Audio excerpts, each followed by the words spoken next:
हार रखलस हमार सारावा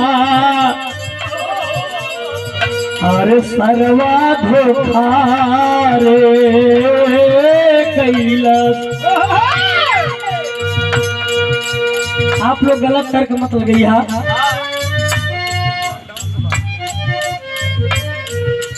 ये समय का बात है, महाभारत में तोहरों के लिए चलते ही ये देखें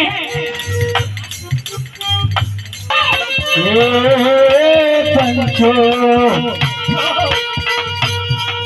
और हमारे में हररुआ हमारे में हररुआ हमारे में हररुआ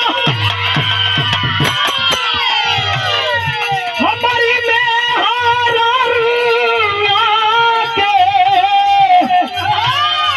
और रखला हमार सारावा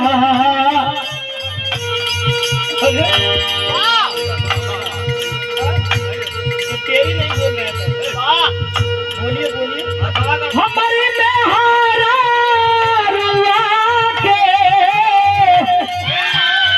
हार रखलस हमार सारावा सरवा धोखार कैलस। हर कहिया ले बिगाड़ी मोर घरवा सरवा धोखा कैलस।